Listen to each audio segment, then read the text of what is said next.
Terrible. Nice. Okay. Good. Good, good, good, good, good. That's what I was hoping for. I was a little worried on my spawn points.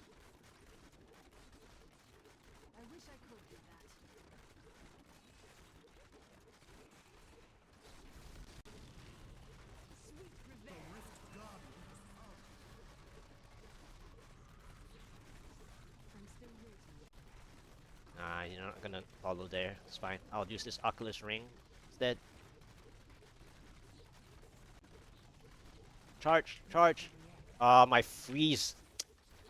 That's the problem with this season, huh? The freeze prevented the charge. The freeze prevented the charge, so it didn't charge into the remainder of the ring, but oh well. That ended pretty nicely, even though I didn't like that previous floor. That one of the spinners went outside and got stuck from the obstacle. That was kind of annoying.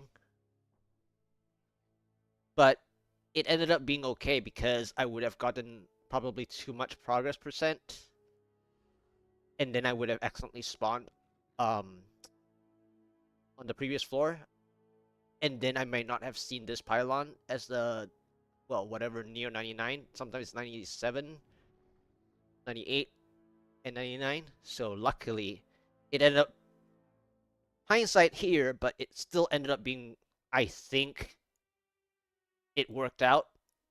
So yeah. Well, too bad, Spinner. You caused this. So it actually led me to a better win. Funny enough. Thank you. The spinner being outside the ring of fire actually benefited me, which is totally funny, actually, because the time that I got 12:14 wouldn't be a 12:14. It would have been easily a 14-minute rift or even a fail, because that floor with the channeling there already indicated that I would lose time. So that was kind of bad. I think I got very lucky. What build I'm running? Just got DH that isn't stricken based on the Rift Guardian duration, and I'm playing the Valas with the my favorite Remnant of Pain. And then my skill bar has been here since season 24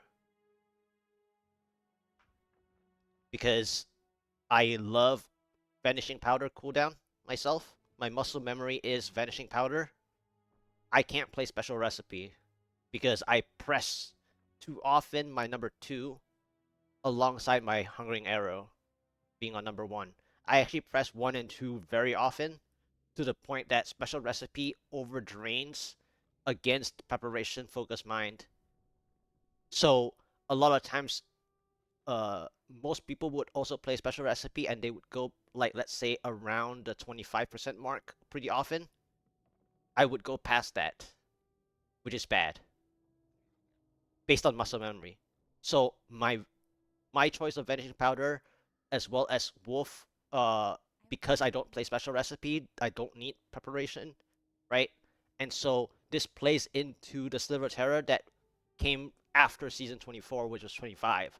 Soul Shards came in season 25. So my my setup is basically times 4 instead of times 3, depending on how well I press my Phantom Knives, because I'm pressing manually, right? Even though I'm playing on PC. So if my pressing is not consistent, then it will fluctuate between 3 times or 4 times for the Sliver of Terror's bullet point. And then if I misposition my Ring of Fire, then I'm not using the benefit of the Ring of Fire as well as I should be. However, at this GR tier number, obviously you would know, you need around 1.5 rings to kill a yellow elite. More or less. Sometimes 1 if you get an instant spawn, But if you had to pull and drag the yellow elite into the ring, you need almost two, if not two, by now, basically.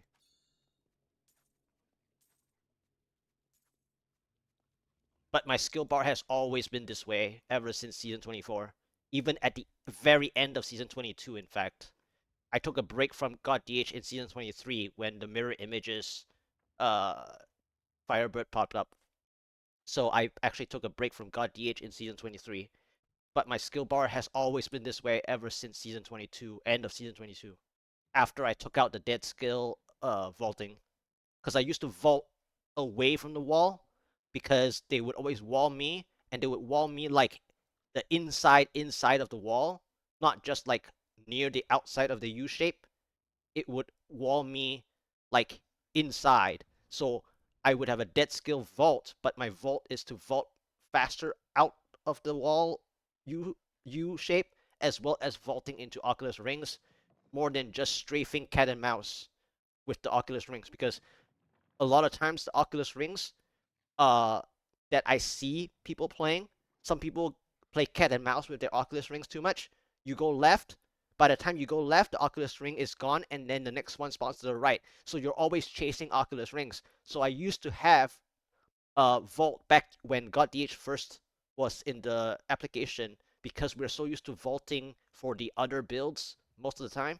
So then I had vault ever since the start of God DH. So initially I had a dead skill on my skill bar, and then I finally changed to the Fan of Knives that people play. But you don't need Fan of Knives until you're actually like needing the armor based on how you strafe and how long it takes to kill something that actually hits you. So anyway, uh,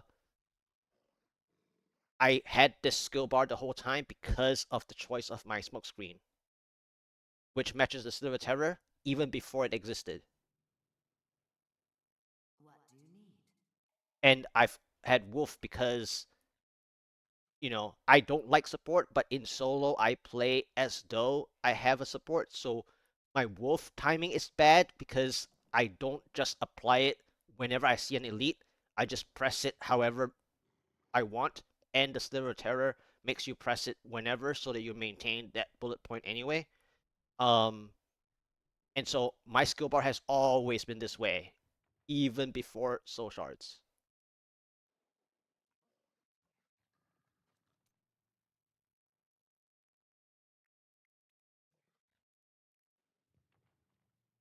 Okay, so no rips. That's cool. And again, I got lucky on that because the previous floor was so bad at the end. It was just like I was losing time, especially at the end there, before I even spawned the Rift Guardian, the 96 to 99%. I sort of didn't know what I wanted to do. I knew I wanted to leave. I just kept staying. And then I was worried about the next floor because certain maps, like Plague Tunnels, could have easily ruined the spawn point by being either too far, or it would have been like the winding Plague Tunnels, which is not the donut version, and then my spawn point would be even more ruined, and it would delay another 1 or 2%, which is another 30 seconds. So I think the spinner being on the at the obstacle was a good and bad. There's like a bad side to it and a good side to it. It just happened to be a good side to it. I don't know. I don't play 10K. I don't even have non-season 10K. My non-season's like what, 5 on the NA, like 5.3 or something. It was either 4.7 or 5.2. I don't remember. And then I think this side is like 3.9 or something.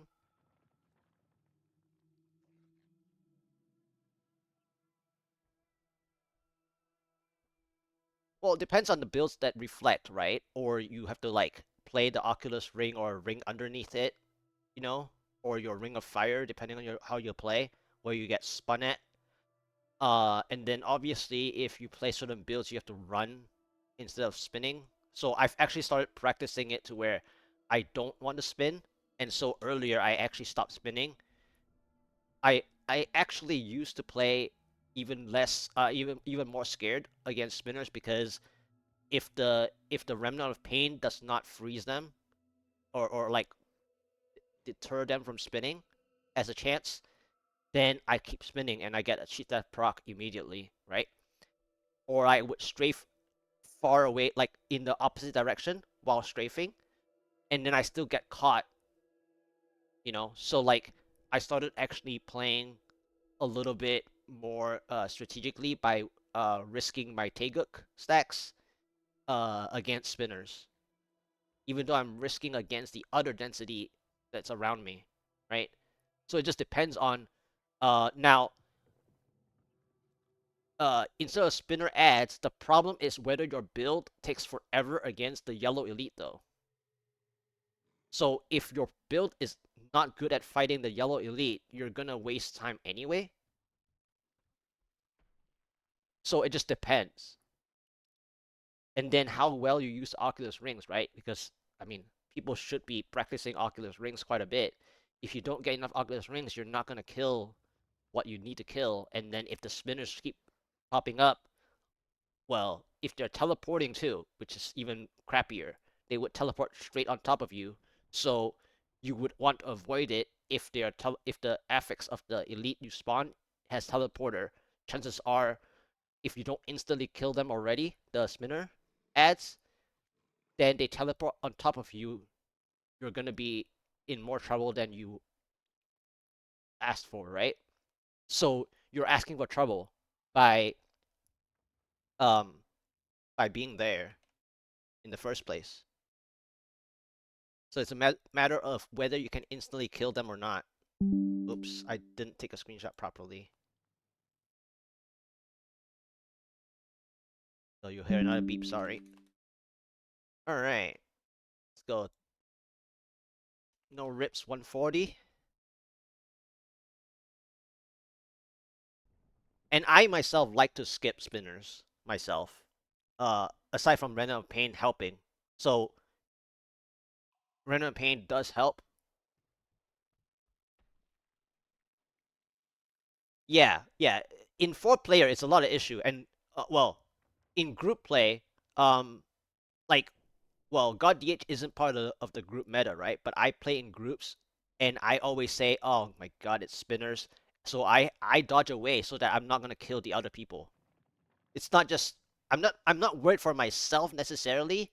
I'm worried for the others. So that's why it's not in the meta as well, right? There's a problem with both the spinner issue, but it's also um just adding more issues than necessary. So I have to play the density away. Well, I have to play somewhere else the density, preferably anyway, because God DH is a density or a trash killer anyways. So eventually, if you have spinner ads, you wouldn't do that. And then there's also sand dwellers, right? The I think that the Remnant of Pain actually helps if you actually get enough chancing attacks to either spinners or sand dwellers. But I think it's even harder to look at the sand dwellers than the spinners.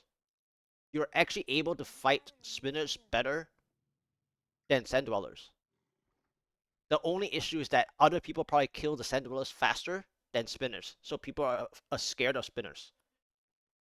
And spinners as have the elite affix with them, so that's another danger with the teleport I just said. So if they like to teleport, they are always going to follow you, more or less. So that's why people dislike spinners. But in fact, this Remnant of Pain with that hitting freeze, if you have someone in the group that plays Remnant of Pain, it act with the cold chance there, it isn't so bad.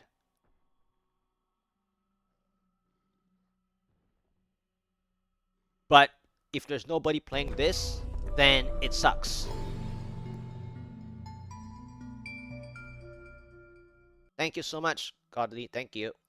Yeah, so I like this one, and I started this season playing Remnant of Pain, and I got lucky. After my fifth Sliver of Terror, I decided to go for because I only had like what 16 to 18 Hellforge Embers initially, So I spent some on rank 2 slivers and then one or two on rank 3 sliver terrors, and since I got a dexterity one, then I went for Remnant of Pain, and I got this one as my first Remnant of Pain of the season, which is lucky. I got cold basically. So I stuck with this the whole time before I even had this. And then I had this before I had this. So, and I don't have the Paragon to play this for this high end pushing anyway. I'm not there yet. I'm way off. I'm like half the Paragons right now. I mean, in speeds you would play this, but in pushing you won't play this again until double at minimum.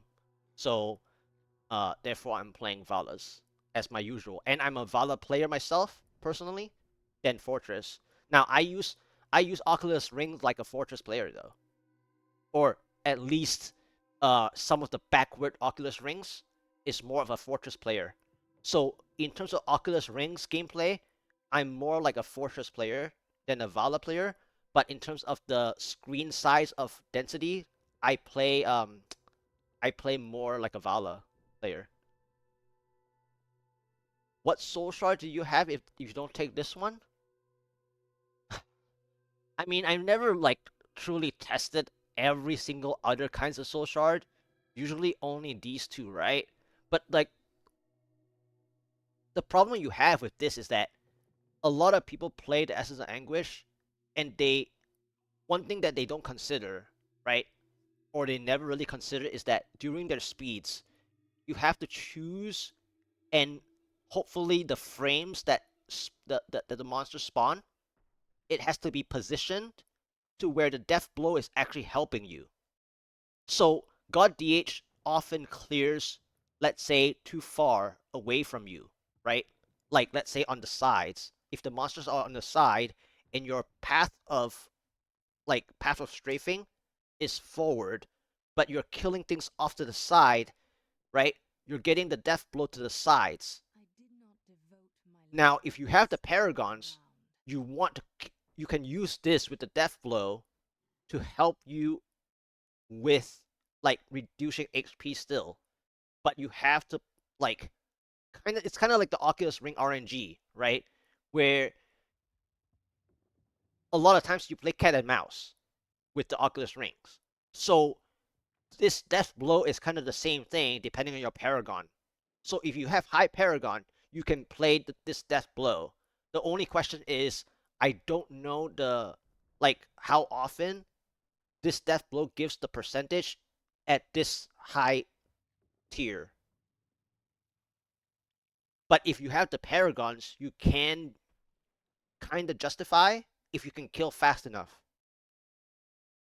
Like, and I'm talking about high paragon. Now, I'm not there, so I don't know. But based on speed GRs, though, like seeing the speed GRs, you want the death blow to be in your path, along your path. The monsters should be up ahead and killing the monsters that you're actually wanting to kill, and the death blow should not be exploding outside. Now, of course, if the death blow also kills the monsters outside that are like crowded together, that's fine. That's additional 1 to 2% progress bar, right?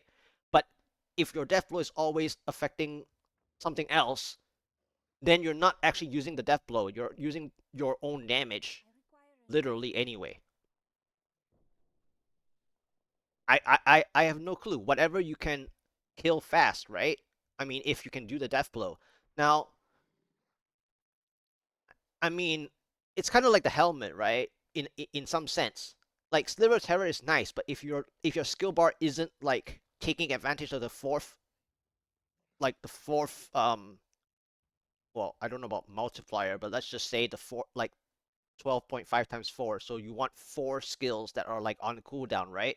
If your fourth isn't like a cooldown based, then there is a chance where uh if you don't need the Ring of Fire, if your placement of Ring of Fire sucks, you also wouldn't necessarily play this, right?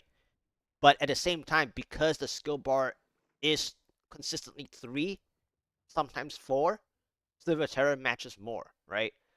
But if you're playing a lot of density, there's a chance to play another one anyway, but most of the time it's because of that.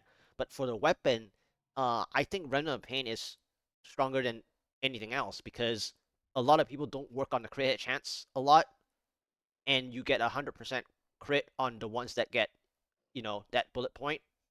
So it's almost like playing Shimizu in a sense. So it's hard to not use the Remnant when it's kind of like Shimizu because Shimizu is played by, well, either hardcore players that want to play those builds that they know and understand to play Shimizu, or you play Shimizu anyway in like the high end Wave of Light or I don't know, high end something else, right? The chess piece.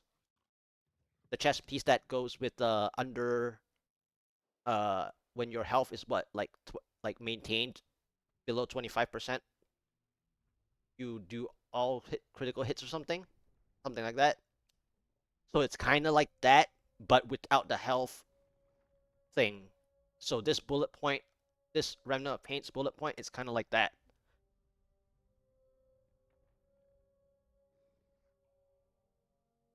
Because some people don't. Yeah, that bullet point is really cool. Like this Soul Shard's last bullet point is really cool because some people don't like or they never really worked on their critical hit chance, which is a problem. In fact, a lot of people tend to get their 1 to 10, like 1 to 10 or 1 to 7.6 or whatever ratio, and then they forget to work on that. But my critical hit chance is affected because of the that bullet point. It says critical hit chance is reduced by 15%, right? So it's kind of like it eats up the your critical hit chance from the 50%. Because I'm at like 50.5 or 51 or something, or 50, exactly 50. So uh, it looks bad, but it's actually because of that gem. Oh, I don't play Hearthstone anymore. This is just a, a super old thing. It's probably like what back in 2018 or before. I haven't played Hearthstone in a long time. All right, let me level up this. Let me rank up this gem. Come on, big money. Okay.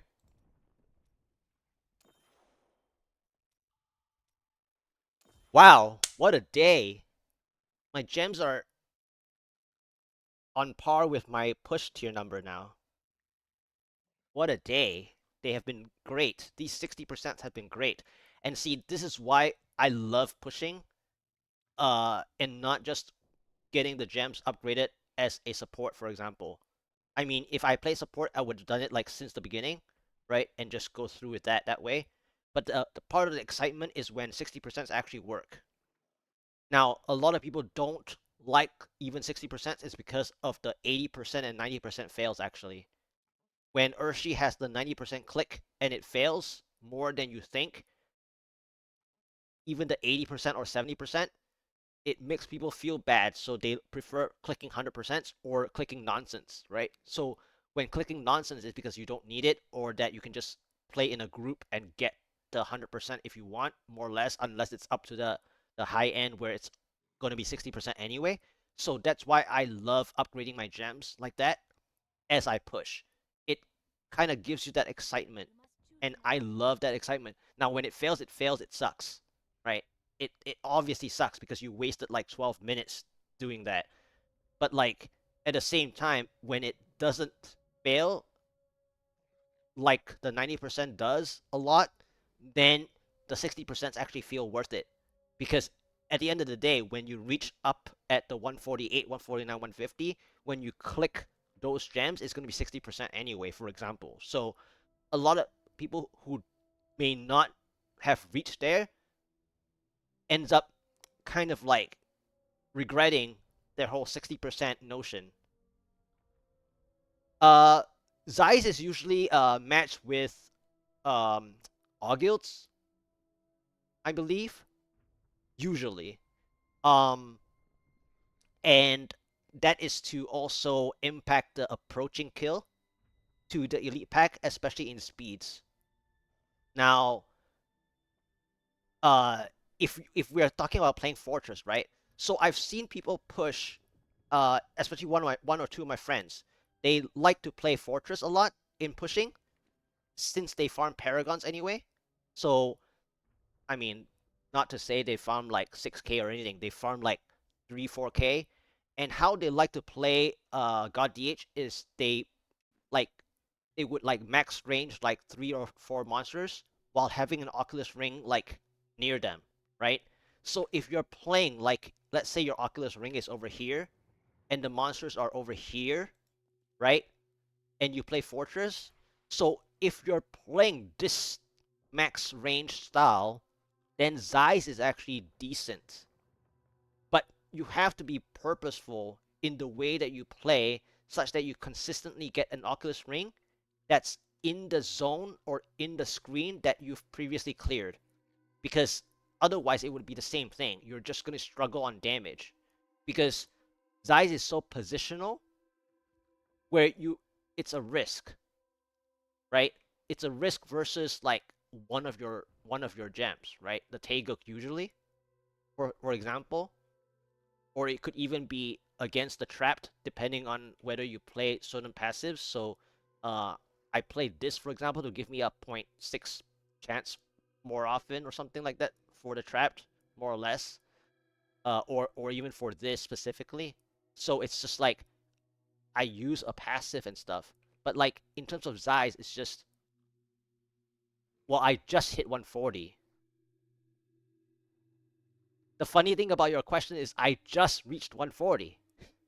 We just did 140. It's not that I didn't switch it yet. I would like my Paragon might likely need to switch it, but I just happen to get lucky with my power pylons, I guess.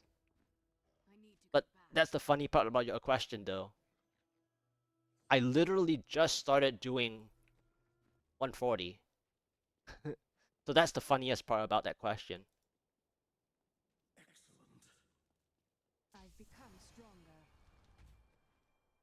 But then again, I don't like yellow elite packs, or at least I don't enjoy yellow elite packs with God DH. So now the Stricken would only basically be for the Rift Guardian fight in general. In general. Because I'm not gonna overstay elite packs unless I have a Ring of Fire preparation, right? Because it's like, are you gonna play a Ring of Fire or are you playing the Stricken? Right? Are you overstaying for the regular situations? And then the Stricken is just for the Rift Guardian duration, right? So we are risking the first 99% for the benefit of the later. So now we have a question of how consistent you can play the Ring of Fire in the first place. Because I had a problem in season 30 where I decided to finally play the Ring of Fire, but I didn't play season 19 right at that time. So last season actually practiced my Ring of Fire better because I actually played like more often the effects from last season. So if if a person has played last season, they'll likely improve on the way that they play on the Ring of Fire. Now, so even if I use Stricken, now we are going to be thinking about how well you can perform with Ring of Fire anyway, right? And so then you might even choose to play the other bullet points of RNG. You may not even be playing the Ring of Fire in that situation with the Stricken because your first 99% might be a problem. Because we don't want to overstay a yellow elite, generally speaking. We want to play more blues or density and blues, which is why I love Oculus Rings. Like even for my speed GRs or mid speed GRs to be more specific, because I don't play the super fast speeds. I play speeds where I can make use of at least like 3 to 6 Oculus Rings as a practice because I love using Oculus Rings. I'm like a Oculus Ring fanatic, basically. But of course, in group play, I can't guarantee that I see every Oculus Ring, right? It can get really messy, so I won't guarantee that. But I can tell you that I'm an Oculus Ring player. Well, it depends on the Paragon. For me personally, I I don't like to play that because I go back to town so quickly, right? And I spend too long in town anyway, like this, for example, where if I go too fast, right, then I would rather just play Diablo 2, personally speaking. Because Diablo 2 has two things to think about, right? If you're EXP farming, you're not looting, right? That's one. If you're not thinking to trade, you're not looting. So if I want to be faster, I would play Diablo 2, realistically speaking. If I want to be any faster, because you would leave the game and teleport to the next spot, especially if you're the tele runner. If you're the person to teleport to, let's say, Chaos Sanctuary to the star to TP for people, or you're the one to TP for the throne room, right? As soon as you get your EXP, you get out. You don't even loot. So that is faster. But in terms of the Paragon number, for example, like if I'm at like let's say 2.4 or 2.2, then you go faster and faster because the closing matters, right? So you go faster and faster as you go higher because you can't delay time. But in the beginning, you can still delay by like 15 to 30 seconds on the tier number that you choose. But once you go higher and higher, you have to start closing faster. So yes, eventually you need to do faster. But if like early on, you can still steal 15 to 30 seconds yourself. The the squeezing the rank thing. Let's see.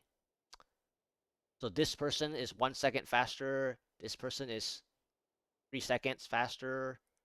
Um, I think I'm. I don't think.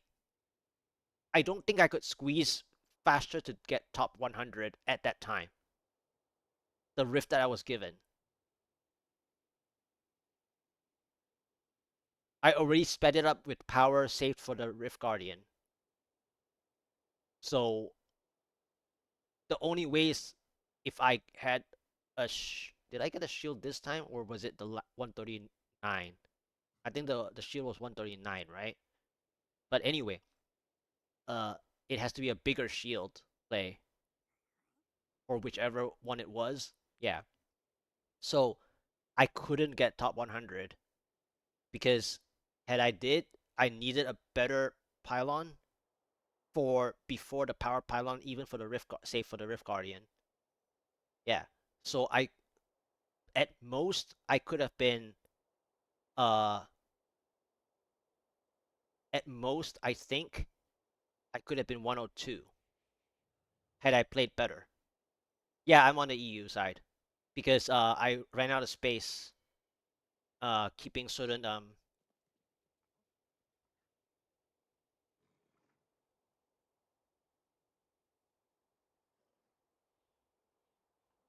what could you roll there? Well, depends on which build, right? So anyway, depends on the builds that play the skill, and if it's not, then it's so the so all resist is nice, right? At the paragons, at the high paragons, the all resist helps because the paragon tab, you're capped off from this more or less. So the resistance has to stay. The 15% life really depends on how you manage your um, redistribution, right? If you're all in, if you're all in main stat, right, then your 15% life is actually less depending on your overall vitality. So if your distribution is this way, you can keep this. The prob the problem now is that the 15% life, what the issue is, right, is actually not that it's difficult to think of what you want to roll here.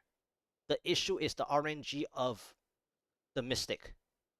So what I'm talking about is this. When you click the properties, right? The probabilities, this one right here, the reduced damage from elites, right?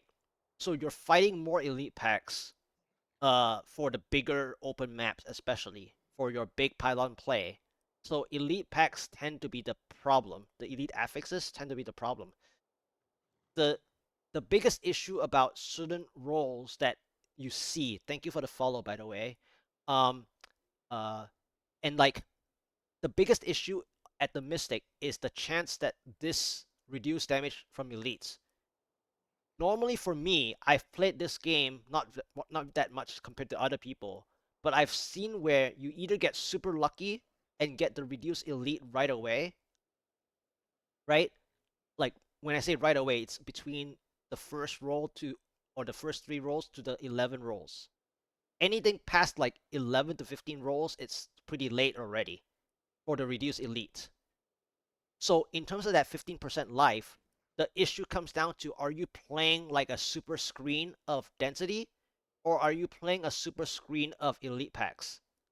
Like, in Oryx Stream, you fight like, let's say, 5 elite packs at the same time, right?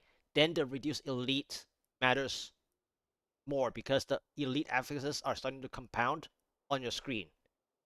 Whereas if you have full density that you're not clearing, then 15% life is literally for both the elite issue and the density issue, especially the range monsters or the ghost or something, right?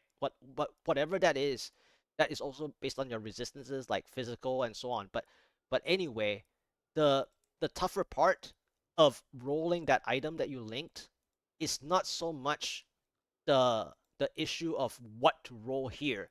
The feeling is bad because of the RNG on the properties, the weight of the properties at the Mystic. Because you either get super lucky here or not. Because I have a friend that actually randomly told this to a lot of people. In his non-season, he had a godly, like, I think it's almost the same rolls as you have, but for a god chess piece, right? And he wants to roll that basically dex, all resist, and reduce elite. And he was trying to roll for reduce elite. And his amount spent, uh, I'm getting blocked here by the gold, right? But he said that here, the replace property gold, he said to other people that in his non-season, he has spent, I don't know if he wants to send a screenshot or not, but he said that he went all the way up to 1 billion gold, more or less, to get the reduced elite. Now, I don't know if the primals are also that bad to get the 11, even though obviously it rolls max per stat line, right? But what I'm saying is, because it would not roll the 10, you don't want the 10 anyway. You'd rather to have 11, especially when your item is even more perfect, right? So the problem of your item length is actually not the problem of what to roll here, but more on the property weights that exists in the Mystic delaying or not delaying you to get the reduced elite, such that your build is struggling to kill elites as well, then you're needing the reduced elite on there. And so you're more likely to be spending time at the Mystic. So when we talk about Town is Lava, right? If we want reduced elite, you're likely to spend more than 10 seconds, more than you would think, just to get the reduced elite on here if it's what you need. What you need if the build doesn't play like, let's say, Condemn. Like if you're not playing Condemn or something, Condemn is part of the chess piece, right? But anyway, my my thinking is that it's based on the difficulty from the probability. The difficulty is not the understanding of what to roll on this chess piece. The difficulty is just whether you get this property, like how fast you get this property.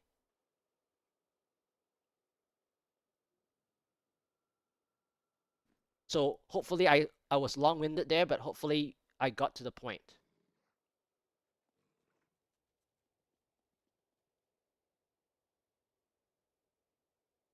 Because I like you either get super lucky or not. So even one of my items, I don't know if I kept it, but I had reduced elite 11 on a non-ancient piece because I got it lucky. It arrived within so for example, not your piece, but let's say it was a stupid item, right? And you you wanted that a non-ancient could give you 15% life and it would be fine. But you got stupid 13% a lot. But between the time you got 13% and 15%, you saw the reduced elite, right? And you know that your habit is to fight multiple elite packs. Then you would say that, well, because of the rarity of the weight that it gives the Mystic chancing on the reduced elite, you would just take the reduced elite just because the Mystic gave it to you sooner, right? But of course, if you're playing on shields, right, then it kind of defeats the purpose of a shields gameplay of a build, right? Where if your health pool is the shields for whether it's mirror images or something like that, then 15% life is um, stronger in that sense. But then if you die to an elite, then it kind of backfires, right? So again, the difficulty is not necessarily the in the rift. It's actually the property chancing itself that messes with your head because you're going to be waiting for this reduced elite more than half the time if you're not playing a skill damage property or a build.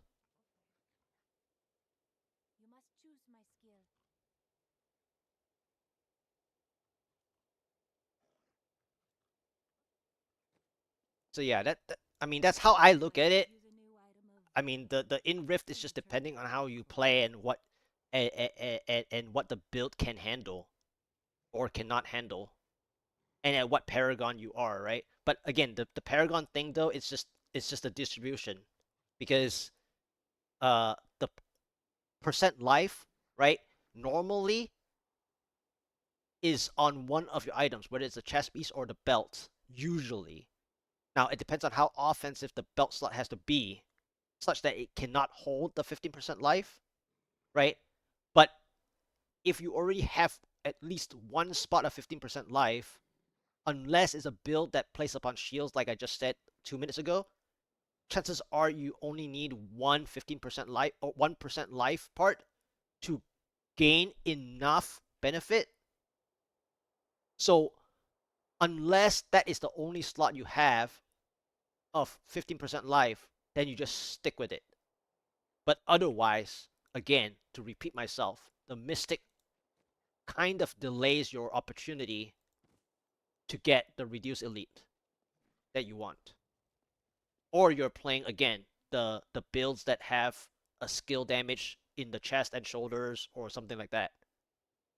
Like Condemn, Spike Trap, and so on. So if you play Spike Trap or something, then it kind of it, it kind of messes with your head between let's say resistances versus reduced elite or something, right? But chances are you would do Dex, Vitality, and Spike Trap for the most part until you have enough Paragons to where you're not using Guardians, and then you redistribute between like a ratio, like where it's 75-25 or something. So when you split 75-25, then the percent life is better only if you like have a good overall vitality, so on and so on. But yeah, I think the 137 to 140 was a good like game session highlight that I was gonna do between that. The 141 is should be okay too, but I think for the sake of the the one highlight real that I want to do is pushing from 137 to 140 within the first keystone, right? I mean, I mean, I should have had the damage for between 137 to 140. I don't need like the next key unless I played poorly. Now, I would say I played poorly on the Ring of Fires in most cases, and maybe I was too greedy on one of the power pylons. Um, but otherwise, I think I did on average better than decent for the most of my first keystone attempts today. So it's just one key, one key, one key. But again, I did farm a bit of Paragon between my 1155 on the 136 when I only had 5 ancient pieces augmented, or where I only had 6 ancients. But now I have way more. I have like 10. So like I basically doubled the amount. So like 137, 138 should have been fine. 139 would be a little tricky, and then 140 is tricky depending on the Rift Guardian fight or something like that. But I did get Power Pylon for both the 139 and 140, so uh, it definitely made it to where I didn't need a 14-minute Rift. Yeah, I can. I can go for the 141. The only thing is, what I like to do though is based on the least keystone thing. I know this is a bit of a like silly point to make, but uh, what I like to do normally is a least keystone thing. So in the sense of the Paragon, it's kind of the same thing, where some people like to farm the Paragons, which you need eventually, which I need eventually, and that's one of my biggest problems is that I always hit a wall really quickly because the way that I do my least keystone thing is that for one, I don't necessarily get the right monster type or the damage that I have based on my Paragon and my gear. So the least keystone is a factor in that. But the the problem that it has is that I like the least keystone thing. And so what happens with the VOD is that I enjoy answering questions like this, but between the 1 hour that I spent, being super, super long winded for no apparent reason to explain Town is Lava, is that now between that 1 hour, right, somebody can say I fished, for example. And so my issue is that if the break is more than 15 minutes apart or something, I would prefer to do it on a separate session, right? But in terms of one keystone, I think I can do it. Like the 141, I can do it. However, I have to have at least one of the stronger pylons. Now, in terms of one of the stronger pylons, I think it has to be conduit or a shield that is already have the proximity given. And what I mean by that is that around the so based on open maps where people like the central pylon, the shield has to have in proximity like 4 elites or more, right? To play the shield and the Ring of Fire, preferably twice on the Ring of Fire if I need it twice. So the 141, the issue with the first keystone kind of play is obviously RNG, right? And the alignment. But if my pylon order sucks, which the 139 and 140 told me that I got a lucky power pylon at the end for both of them, this is the time that I got because I played with power pylon. So I have to remember, right, that this time is based on power pylon, which I could have had a 14-minute or even a fail very easily in the first place. Because, like you say, the 140, why did I not start to play Stricken? Well, I just recently started the 140, so I couldn't really tell, right? I couldn't really tell if I needed Stricken in the first place. Now, however, now the other issue is that my Stricken is only like what 132. I think I ranked it up to like 132. Not that. I guess 8 or 9 ranks doesn't really affect it too much unless it's like way under. But now the problem is I'm actually more worried about how many yellow elite packs I'm getting because initially, right? I think was it the 137 or 138? I think it was the 138. I had way too many yellow elite packs. And then I didn't play my Ring of Fires properly because the density was kind of all over the place. It was either too fast or too slow. When it's too fast, it's also the problem of the maps, right? People don't like certain maps. It's also because not only the map sucks, but because of how the elites are positioned, you either get the Ring of Fire too quickly, where you basically have to skip anyway, or you skip anyway and then you have to rebuild the density, especially for the Vala's gameplay, right? In the piercing sense. So like on one hand, I could play the Ring of Fires better. On the other hand, it's a matter of, you know, whether I'm using the Stricken just for the Rift Guardian duration or not. So I just feel like I should leave the 141 for the next session rather than doing 141 now. But I think in order to do the 141 anyway, I need at least one pylon, if not two. Even if the maps suck, like even if the floors suck, no matter how they suck, I need two pylons, two of the stronger pylons. Like when I talk about the stronger pylons, for like whatever build that you're playing, you have to determine which are the stronger pylons yourself. Now the usual ones are conduit and power, like those are the two stronger ones. The shield can be thought as weak because of the proximity, or you still need time to set it up anyway. Of course, shield is always nice for, Scorch Necklace, uptime, and so on.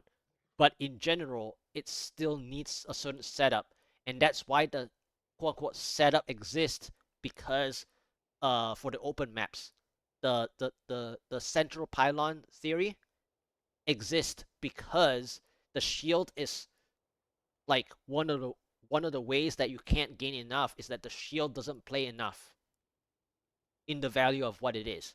Now, Conduit, linear maps versus an open map, it also depends on how greedy or how much time you invest setting things up. That's why the Fields of Misery, depending on the proximity and how much time you need to spend to build the central play, matters as well,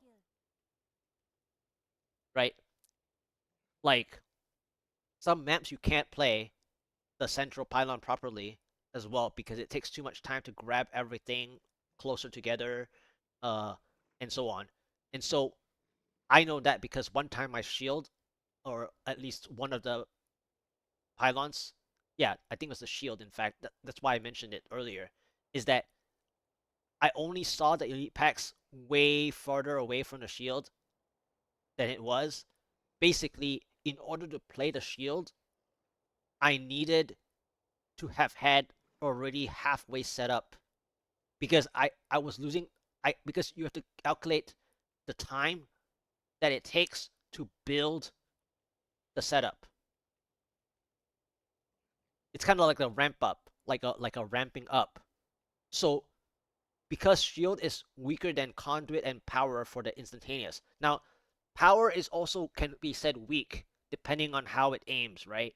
So that's why I was greedy on that power, by the way. Before all this 1 hour talk about Town is Lava, I think that power pylon on the Desolate Sands in my 139, right?